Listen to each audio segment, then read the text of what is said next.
हवाई जहाज इजाद होने से पहले अलास्का पहुंचने का सिर्फ एक ही तरीका था और वो था बहरी जहाज।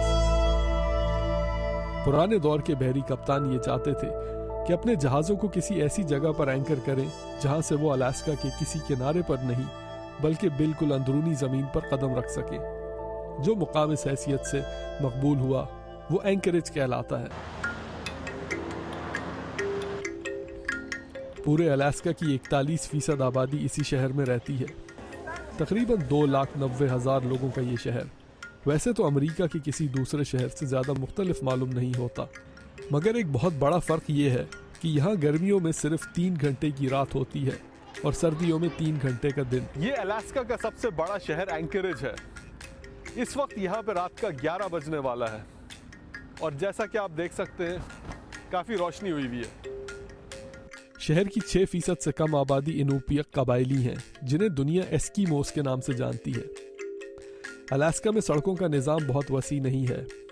बहुत सी अलास्का की आबादियाँ ऐसी हैं जहाँ सिर्फ हवाई जहाज़ या कश्ती से पहुँचा जाता है। क्योंकि बहुत से इलाकों में जहाज़ों के उतरने के लिए रनवेज भी नहीं है, इस वजह से हेलीकॉप्टर्स बहुत इस्तेमाल होते हैं और इस एयरपोर्ट पर बहुत से जहाज़ तो ऐसे हैं जो सी प्लेन्स हैं।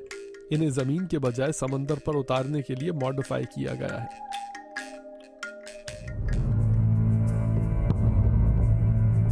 अलास्का में सड़कें बहुत कम हैं, मगर जो हैं वो वाकई में देखने वाली हैं।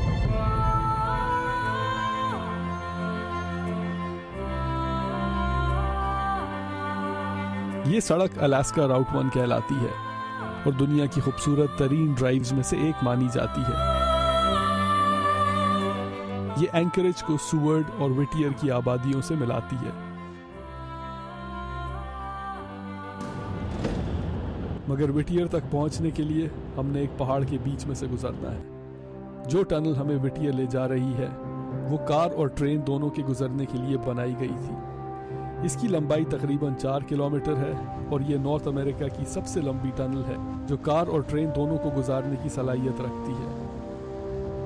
इस टनल की तामीर दूसरी जंग अजीम के दौरान हुई जब अमेरिका अपनी फौज को अलास्का में डिप्लॉय कर रहा था।